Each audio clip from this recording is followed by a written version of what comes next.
All right, welcome to the rebranded Punt. We're rebranding it, we're renaming it. Content's going to be a bit different too. But welcome to technically episode 6, but the first of the rebrand. Well, whatever, it makes sense. So we've decided to rename this the Punt because essentially I'm going to try and make predictions about the AFL round and, put a bit of, for lack of a better term, skin out there. So by putting some skin out there, hopefully there's some stakes, and I can look back and go, haha, I got that right, or spaff that one up the wall. So that's sort of where we're going with this. So I'm not going to go full round review and all that. Like, that's a bit boring. I'm going to try and tie that into the round preview. I think sort of where we're going with this. But every week I'm going to make one, maybe two predictions on what I think will happen. This week, I'm going to do who I think will win the Premiership. I know, it's round 20.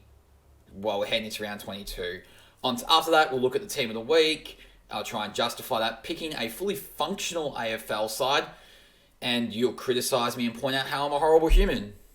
Love to see it. Then we'll do the round preview. Sorry, my nose is a little itchy. And that's where I'm going to tie that round recap in there. So we'll see if that gets a bit cleaner. And we'll go from there. We also have the Supercoach captains. I'll tie that in as well. But we'll get to that at the end. So the Supercoach one's going to be really quick because at this point, it's almost, I think everyone has very similar teams. So the Supercoach advice becomes a lot more generic. But we'll talk about a few things there anyway. Especially with Paddy Cripps being suspended. Huzzah. Anyway, let's jump straight into the who I think will win the AFL Premiership. So, who I think will win the AFL Premiership. Now, as you can see on your screen, on the left you've got the premiers of that year and their percentage. So, the other side, you're going to have the runners-up of that year and their percentage. So that's sort of how I've tried to structure this. I've also put the Premier's ladder position on there. Please forgive my very crappy cropping, but whatever's like it's endearingly dorky. So how I've decided to use this, the main parameter I've used. Now, I can't go by eye because I think that's too biased. So we need something that's standardized or as close to standardized as possible. And from that, I picked percentage. I'm going to use percentage as my leveler. Now, the reason I've used percentages is because teams play each other generally, at least, well, they all play each other once and then you play another team twice. It's not a perfect system, but generally percentage is an indicator of how well a team's playing. So it's the best I can work with. Again, this is a very inexact science. So we're working back from the start of the Hawthorn three-peat, so 2013, and then all the way up to 2021, last year, Melbourne's triumph against the Western Bulldogs. So some interesting points I want to raise just before I start with anything, and that's ladder position. The top three is where their Premier's been for all since 2013, apart from the Western Bulldogs year where they came 7th. But I think that Western Bulldogs year is the exception, not the rule, and we're going to talk about that in a moment too. Meanwhile, you've got the runners up there: Fremantle, Sydney, West Coast, Sydney, Adelaide, Collingwood, GWS, Geelong, Western Bulldogs, going from Hawthorn's first year to Melbourne last year. And so let's break down to some percentages, some things that, this looks interesting. So we'll start with premiers. Now, the Hawthorn ones are a bit high because this is when GWS, Gold Coast were more in their infancy those 3 years. So you can see 135, 140, 158. Then the Dogs, Richmond, both sub 120. And actually, Richmond's second premiership, 113. That's the lowest premier of the list. So that's something I find quite interesting. Then we've got over 120 West Coast, Richmond, and then Melbourne 130.8. So all relatively healthy percentages. Now, again, I'm going to put Western Bulldogs as the, what's the word? The exception to this rule. But the Richmond one in 2019, also 113, that's quite, I find that interesting. On the other hand, the runners up, their percentages are normally at or above their premiership counterparts. So we see in 2021, the Bulldogs had a higher percentage. Geelong had a higher percentage the year after or the year before. GWS was about par at 115, but that was a very low percentage for that grand final. Collingwood was about par of West Coast. There's only a separating there. The big difference is Adelaide 136 v Richmond 118. Sydney 151 against the Dogs 115. West Coast 148. So they were in touch and distance, but Hawthorn were just too good. Then Sydney 142. It's about in line with what Hawthorn got. And then Hawthorn, Freo 134, 135 against Hawthorn. So like, you can see right there, to challenge, the general rule of thumb, I think at a bare minimum is 120.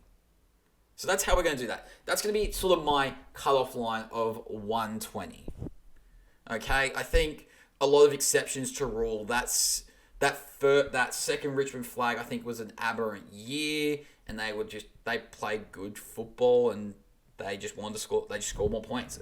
Duh, that's how you win football. And football has been moving to more lower scoring, so the lower the score, the more fluctuation that can lead to in percentage. So I think there's some little machinations there. But let's bring up the ladder now. Let's bring up the ladder as it displays on, or as of right now. Here is the top 8. I'm just going to hide the premiership prediction text just to get a bit more out.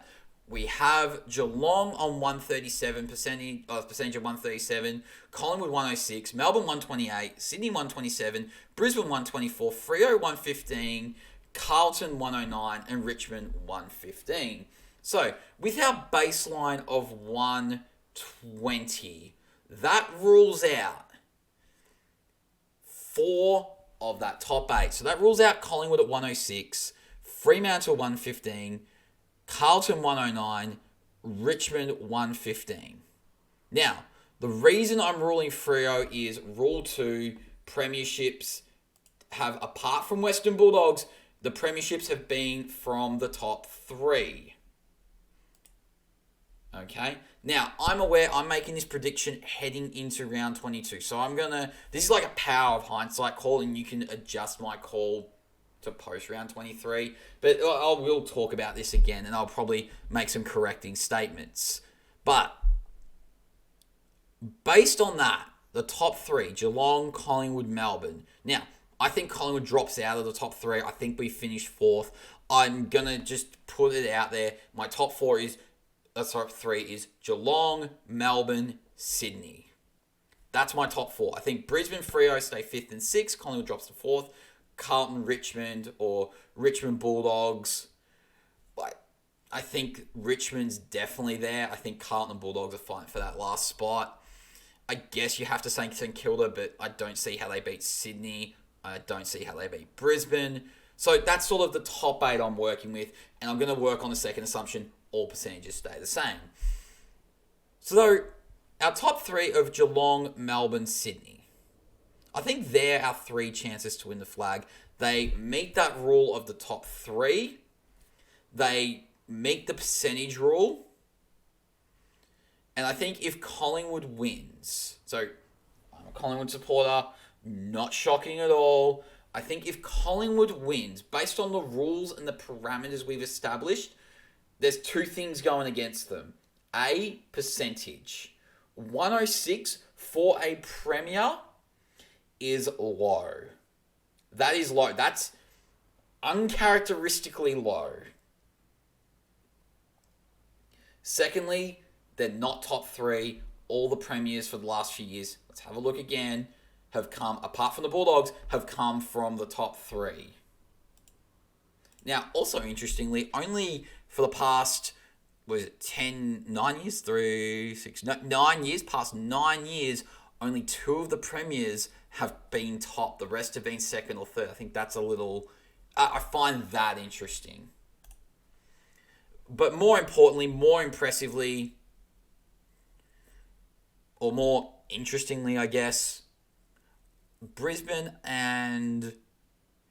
We'll go Brisbane. I think Brisbane will keep on its own. And I'll talk about Fremantle and Richmond. I think Brisbane are too inconsistent, but also they're coming from outside the top 8. The top 4. The current setup, I think it is really hard for a team to win a flag playing all 4 finals, and especially hard to win from outside the top 4. I think that's what happened to Collingwood in what year was Collingwood? 2018. So they had 60 points. They were only a game behind West Coast and a percentage of 120. So right there, I think that's why I put a line through Brisbane. I don't see them finishing 4th. I don't see them finishing top 4. I see them finishing 5th. I think Collingwood win, because they play Melbourne. I imagine Melbourne wins against Brisbane. So that's the last round. It's going to be a good game. So that's all why I've got Brisbane 5th. Fremantle, Richmond, I think if they win, it's in that Bulldogs in 2016 mold. And I think that's the exception, not the rule. I really need to emphasize that. That's like a once in 15, 20 year thing. Like, I'm talking, the odds of that happening were like Adelaide winning, I think it was in 97 from outside the 4.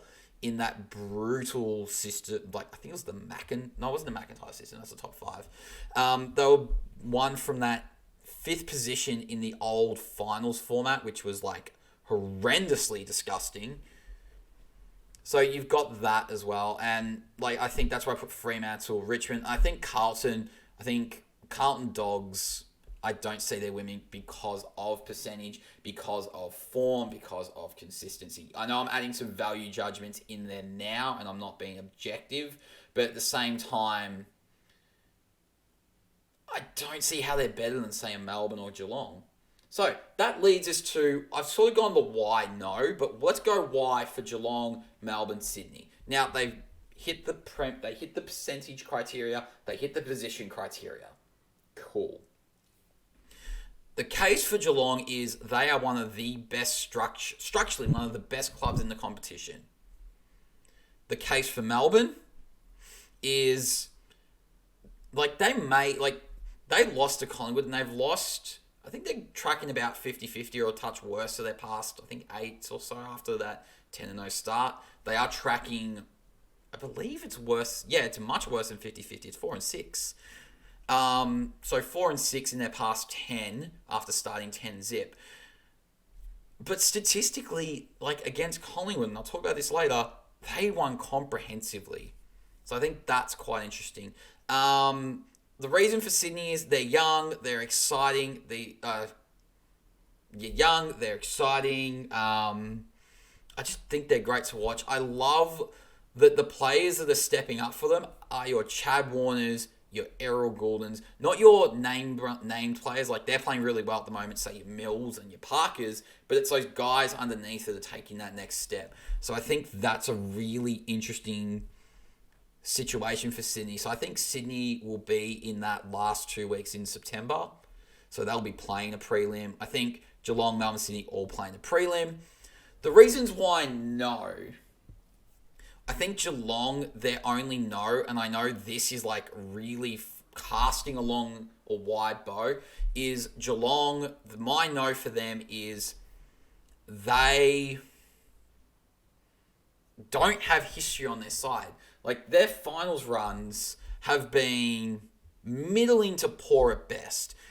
They've always been there or thereabouts, but they've only made the grand final. Let's bring this up again. In this past 9 years, they've played finals, most of them, but they've only made the grand final in that 2020 year, that shortened year.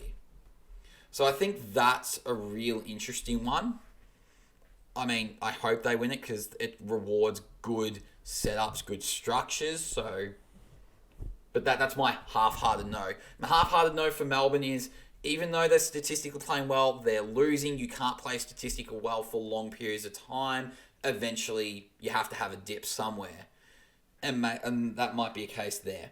For Sydney, I think the big no for them, for me, is they are not, like, they're young. That squad, apart from their senior players, the younger players don't have that finals experience. So that's sort of where I'm leaning towards more no there. Now, the interesting case of Collingwood. Statistically, Collingwood shouldn't be there. Melbourne destroyed them, and we've lost, like, out on the stats sheet. You look at it, you go, yeah, Collingwood should lose, but they keep winning. So the case for Collingwood is they keep winning, they know how to win, good teams win. Ultimately, the stats mean sweet FA as long as you win. Can't really argue that one, can we? But reality is you can't keep getting beaten on the stat sheet this comprehensively and keep winning. Like, it doesn't happen. Statistical anomalies do right themselves out eventually. It's a saying I say a lot on here is reverting to the mean. That's what Collingwood has to do eventually. They need to revert to the mean. So, and this pains me to say, and I've said this a few times, I'm going to double down on this call, and it hurts. Collingwood's not going to win a final. I'm just going to put myself out there. Collingwood not winning a final. That hurts for me to say, but I've got to make a call somewhere, and this is where I'm making the call. Collingwood not winning a final. Plain and simple. So from that, I'm going to have to go... I've spruiked them up a lot. I'm going to go Geelong to beat Melbourne in the grand final. I think they are the two best clubs in the competition at the moment. I hope Collingwood are there. I'll be so pumped, but I don't see it. Just, again, reversion to the mean. So I think Geelong, for reward them for being one of the best run clubs in the past 15 years. I think you can also make a similar argument for Sydney too, but I think Sydney's a year away. So that's why I'm going Geelong over Melbourne. That's my prediction. Geelong, watch me get this wrong. Watch Collingwood win and me look very, very stupid. If it is, well, I'll buy some merch of another podcaster we all know. All right, so that's my prediction. If you agree, let me know. If you disagree, let me know. If I've been too scientific and not trusting the heart, like, tell me, let me know if I've been, like, too clinical. Because I'm trying to boil this down to be as unbiased as possible. All right, team of the week. Let's tick over there now. All right, we start with... sod it. We're not doing dramatic reveals. I need to find, like, I know I don't like that grey on the side. We will find a way around that. I pinky swear at some point. Let's start in the back line. So, as always, this team of the week, please don't hate me. Well, I mean, do and let me know. It's good for the algorithm. But more importantly, please don't hate me and think it's a personal attack on you because I don't pick your favourite player or player from your club. Or I haven't picked the midfielder you thought have played well. Yes, they have played well, but I think the balancing act here is I'm trying to pick actual wingers.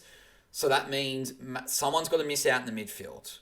Like, that's a reality. I can't fit 9 midfielders in. It's not the All-Australian team where I can stick them on the wing. I'm trying to limit myself by picking players that play wide, play that more uncontested game, or look to be that link play from the defence in the midfield into forward line, or the midfield just do the forward line. So I'm trying to balance that as well.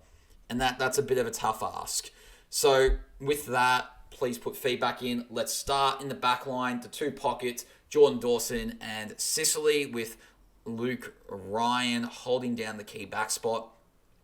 I know this is probably a touch small, especially with Ryan being the key back, but they all had really good wins. Jordan Dawson was instrumental in getting the ball out of the back line into the midfield for Adelaide, and a big impetus in why they won in the end, especially against that spirited West Coast team. Sicily's been consistent all season, and I think one of the best players across the board.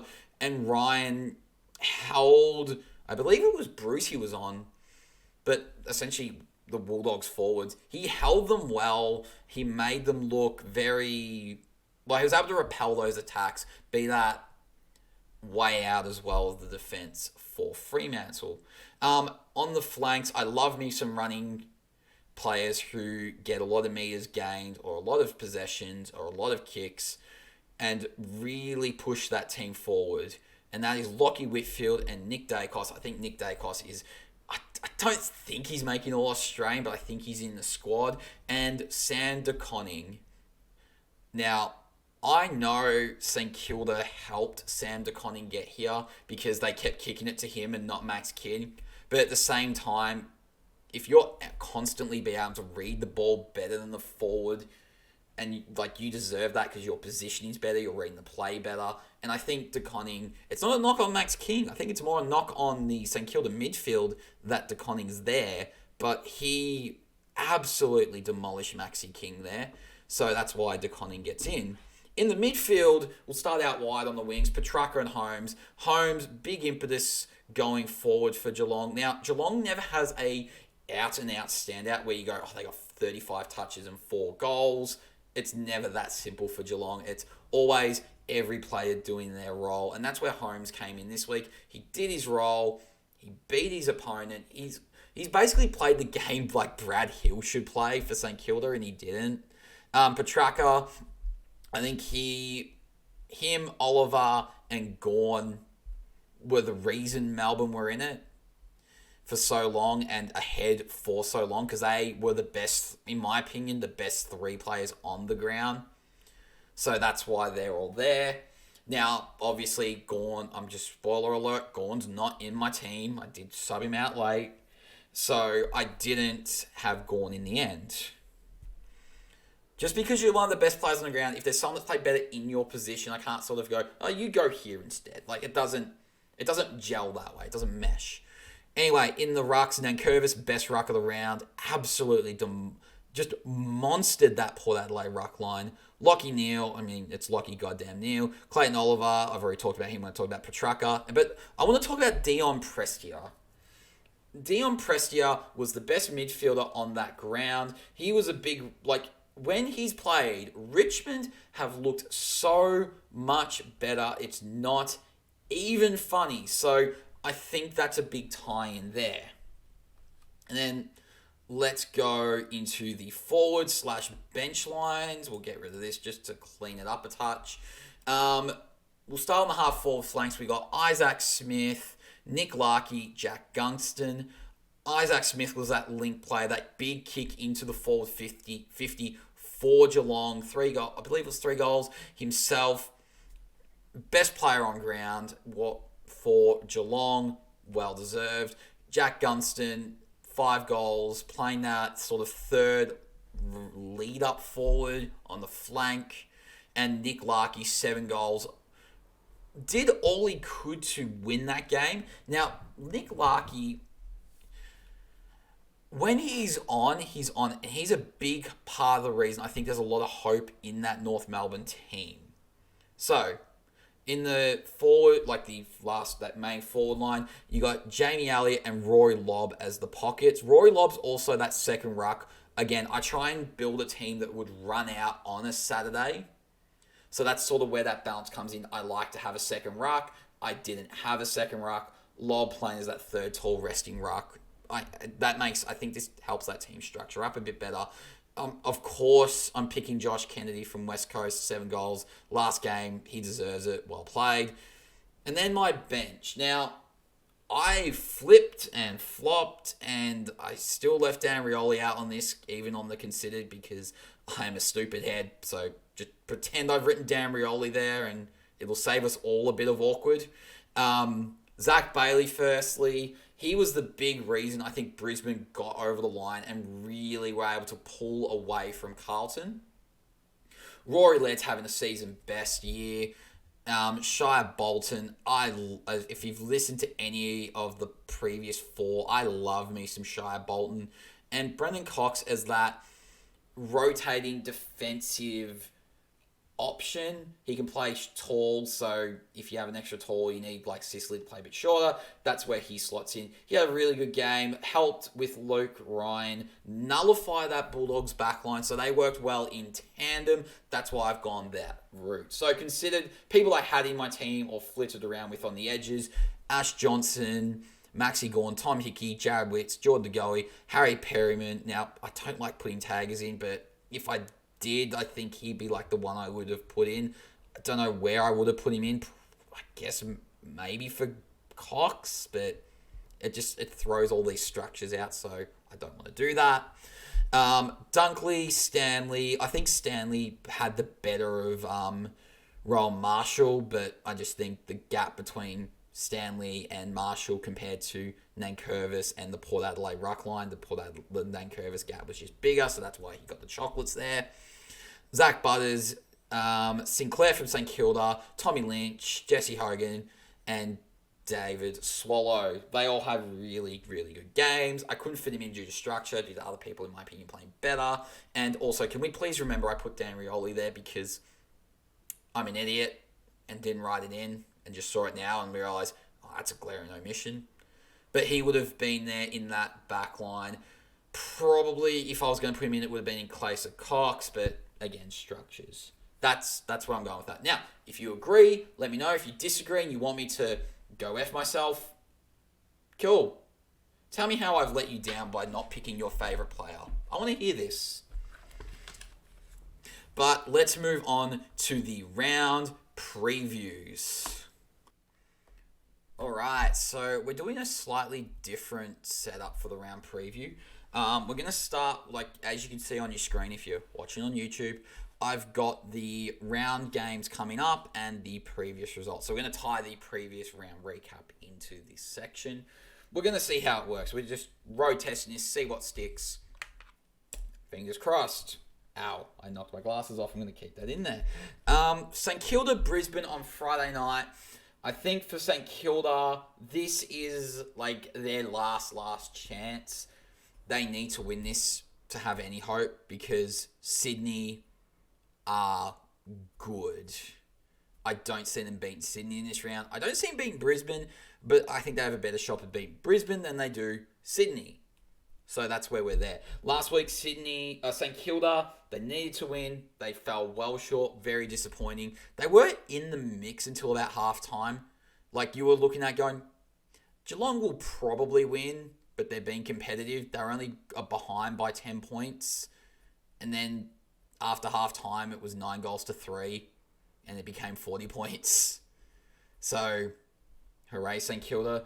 They were inefficient inside their forward 50, going at 31% compared to Geelong 52. That tells me they couldn't defend inside their forward 50 last week, and I think that's exemplified by the struggles of Max King. We've talked about that earlier when talking about how awesome Sam De Koning is. We love Sam De Koning.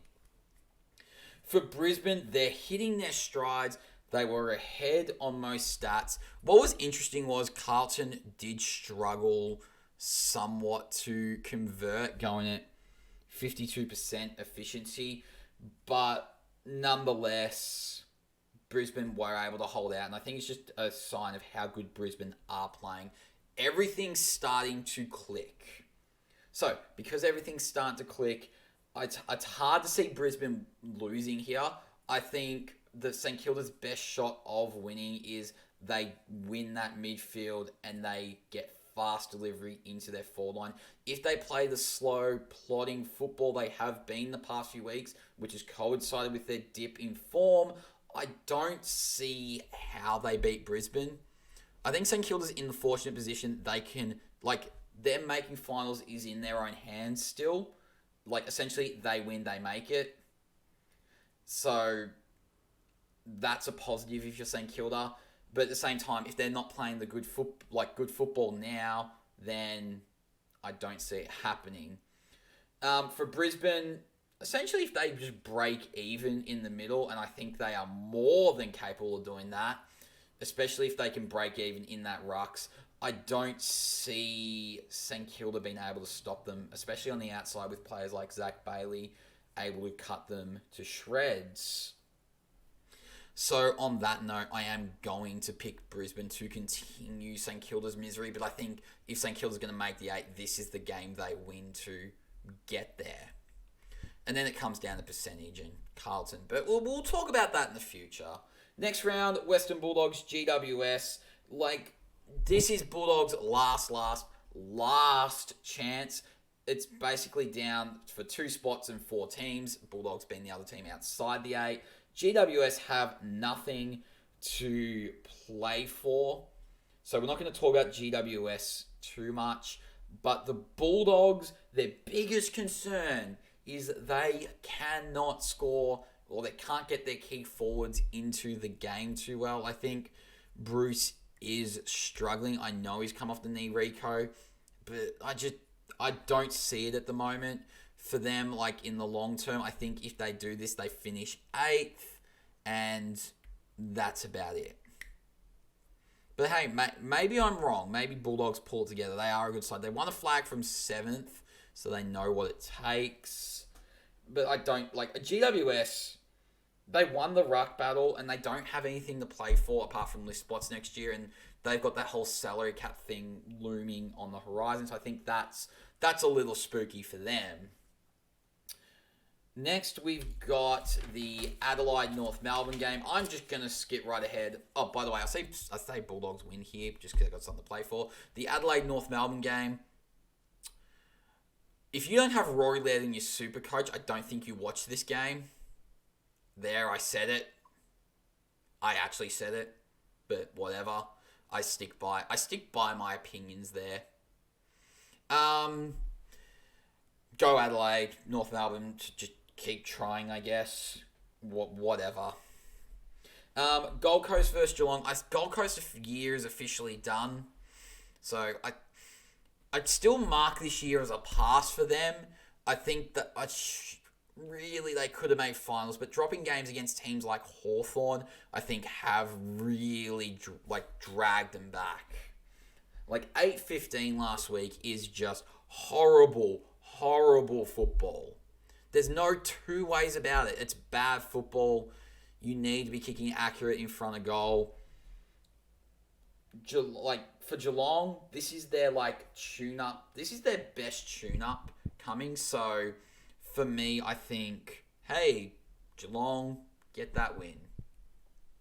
I don't see how they do. They beat St Kilda. They made a contender show why they're so far off the pace. I just do not see Geelong losing. I mean, it's in Metricon, so I guess home field advantage Gold Coast, but it's Geelong who are such a good team. Melbourne v Carlton. Carlton, they need to play. They play Collingwood and they play Melbourne. They play Melbourne this week, Collingwood next week. I think Melbourne will bounce back. Statistically, as I said earlier, they beat Collingwood comprehensively. They just couldn't win the actual game. The top 4 is not guaranteed for them now. I think that's another interesting sidebar. But, you think they beat Carlton. I think if they beat Carlton, that sort of really puts them on that, I guess, chance to play top 4, a stronger chance. And they probably, I'm pretty sure they're playing Brisbane.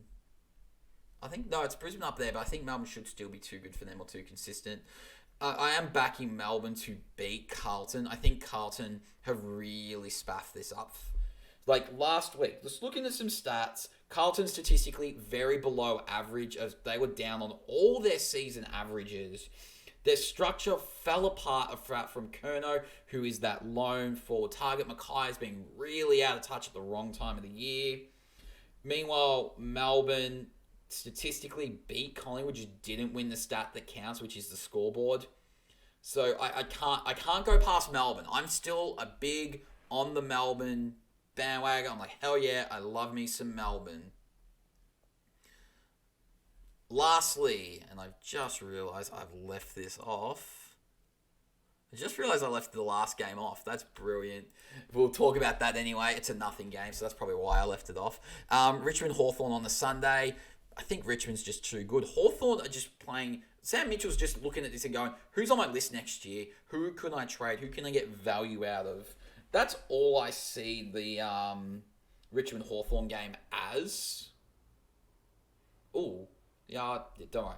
Richmond Hawthorn, like Richmond win, this probably seals up the top 8. They're hitting their straps at the right time. I think if any team's going to do a Western Bulldogs from 2016 and win from outside the 5 with form and momentum behind them, I think it is Richmond, who have been playing a really good brand of football. Very similar to what won them the flag previously, where it was just get the ball forward at all costs. And they have guys like, I think they have their big end is Dusty Martin. So getting Dustin Martin in, I think, is the big difference maker. Like, he is such a great September player. So I think Richmond has scope to improve. So that's where I'm most interested there with them.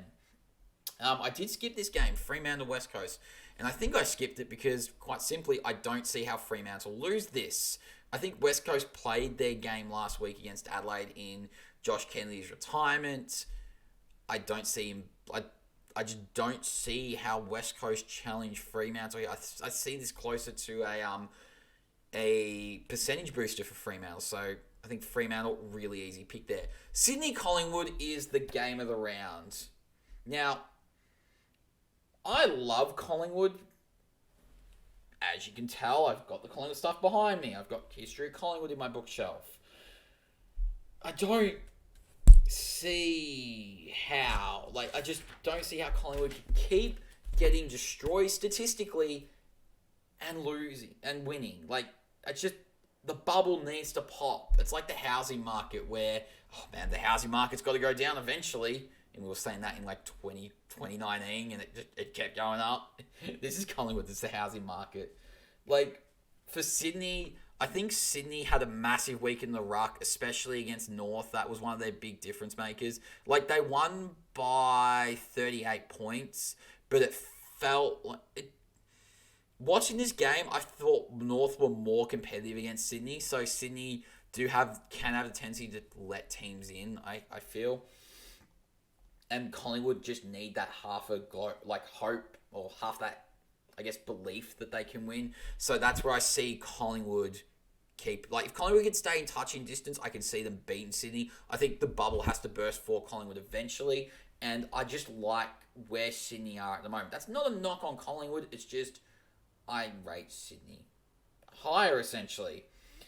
The last game of the round, and I left it off when I accidentally cropped it out, Essendon Port Adelaide, very much do you know the saying, reversion to the mean?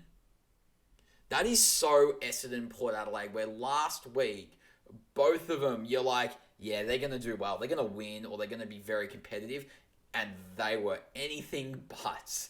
Where Essendon got done in by GWS to the tune of 27 points. Port Adelaide, on the other hand, lost by 38 points over in Adelaide to Richmond. So that's not taking anything away from Richmond. It's just, you thought more Port would give more because their season was on the line. Now it's officially over. So in that regard, I don't... this is such a reversion to the mean. What we've seen all year is what those two served up last week. And it's going to be a really interesting game because I think, like the Hawthorn team, I think both of these teams are looking at their list and going, who can we keep on here? I mean, I think getting rid of the coach in Port's case is a little silly, but stranger things have happened. People are calling for Brett Ratton to be out, which I think's effing stupid for St Kilda. So, hey, they're calling out for... they're calling out on Hinkley. It's like, why? Just why?